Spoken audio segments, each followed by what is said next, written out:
आज की वीडियो में हम अपना CRS स्कोर कैलकुलेट करेंगे। तो सबसे पहले हमने वेब ब्राउज़र पे करना है CRS स्कोर कैलकुलेटर। और सबसे पहले जो लिंक आएगा वो ऑफिशियल वेबसाइट का आएगा। तो आपने ऑफिशियल वेबसाइट के थ्रू ही चेक करना है। जैसे आप देखेंगे तो हमारे पास बहुत से थर्ड पार्टी वेबसाइट्स हैं जो इस चीज़ को एक्सेस देते हैं, बट ये बहुत ज़्यादा ऑथेंटिक नहीं होते हैं। तो हमने उसी इन्फॉर्मेशन पे रिलाई करना है जो कि ऑफिशियल हो, और 100% ऑथेंटिक ऑफिशियल इन्फॉर्मेशन ही होगी और ऑफिशियल वेबसाइट ही होगी।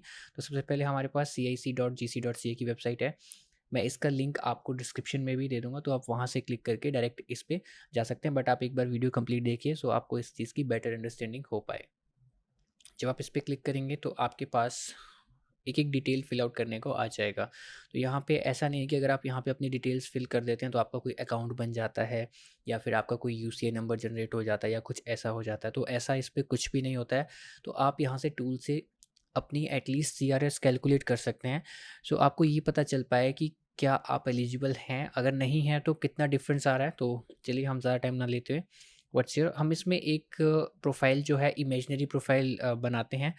सो आपको बेटर अंडरस्टैंडिंग हो पाए तो आप अपने अकॉर्डिंग जो जो आपका है वो डाल सकते हैं। बट हम इसमें एक रैंडमली मैं ये चीज़ें डाल रहा हूँ, तो आप फिर अपना अंदाज़ा लगा सकते हैं और अपना भी चेक कर सकते हैं same. So what's your marital status, तो मान लीजिए सिंगल है, single never married. How old are you, तो मान लीजिए एज 28 है, 27। What's your level of education, मान लीजिए level of education master degree है, तो मास्टर डिग्री कर सकते हैं। जिसकी बैचलर है वो बैचलर करे, जिसकी पीएचडी है, चलो पीएचडी बहुत रेयर लोगों की होती है जो अप्लाई करते हैं, जनरली मास्टर्स होती है या बैचलर्स होती है, तो हमने मास्टर्स कंसिडर करना है। And have you earned a Canadian degree, diploma और सर्टिफिकेट, ये उन स्टूडेंट्स के लिए होता है जो कनाडा से अपनी पढ़ाई करते हैं और पढ़ाई करके कंप्लीट करते हैं, तो उनका यहाँ पे येस आता है। बट हम इंडिया से अप्लाई कर रहे हैं तो इंडिया से obviously no. Official language, Canada's official languages are English and French. Are you test results less than 2 year old?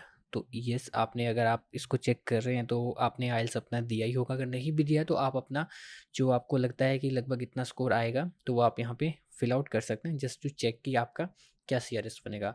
Which language test did you take for your first official language, then IELTS, obviously IELTS.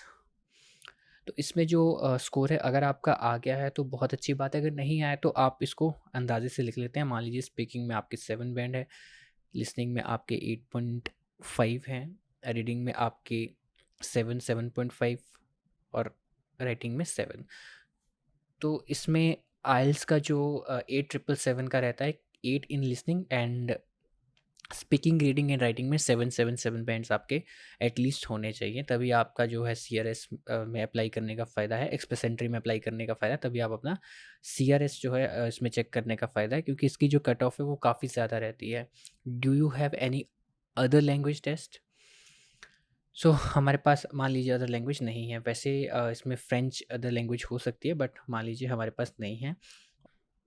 Work experience, in last 10 years how many years of skilled work experience in Canada do you have, तो हमारा तो हम तो India में हैं तो हमारा तो वर्क एक्सपीरियंस नहीं है कोई, तो वो यहाँ पे नो करेंगे। In the last 10 years how many total years of foreign skilled work experience do you have, no. Do you have a certificate of qualification from Canada, no. Okay, do you have a valid job, no. जो valid job का रहता है that is from LMIA, labour market impact assessment. तो ये बहुत important होता है, इसके पॉइंट्स बहुत ज़्यादा होते हैं। अगर आपको ये मिल जाता है तो आपका ऑलमोस्ट 100% चांसेस होते हैं कि आपका PR 100% हो जाएगा। Do have a nomination certificate from a province और territory, no. Do you have your spouse common law, have at least one brother, अगर ब्रदर सिस्टर हैं जो सिटीजन आप PR हैं तो आप येस कर सकते हैं, अदरवाइज आप नो कर सकते हैं। तो अगर हम अपना पॉइंट्स कैलकुलेट करें, इन 10 पॉइंट्स को अगर हमने इनका आंसर दिया है तो इसके बाद अगर हम अपने पॉइंट्स कैलकुलेट करें तो हमारे जो टोटल पॉइंट आते हैं वो आते हैं 422।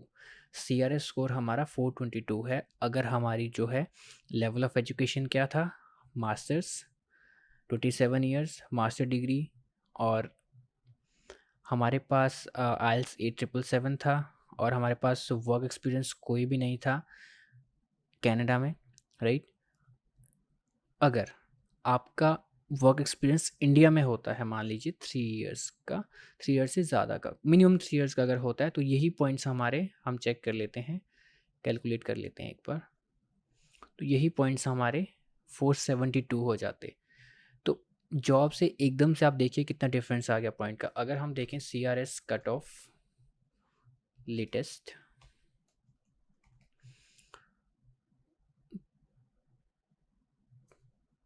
ओके, जो CRS कट ऑफ है latest that is 500। This is a cut off CRS score of the most recent raw.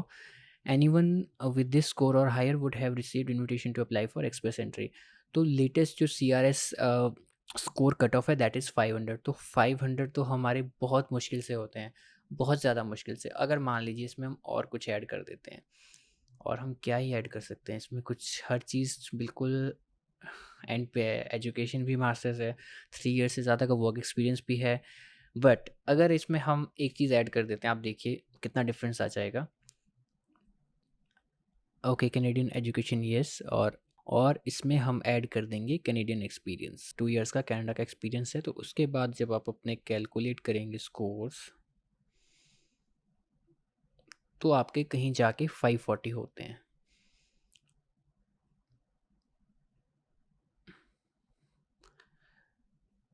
तो ये था CRS स्कोर कैलकुलेटर। तो इस टूल की हेल्प से आप अपना चेक कर सकते हैं कि आपका एक्सप्रेस एंट्री में कैसे अप्लाई कर सकते हैं। Thank you.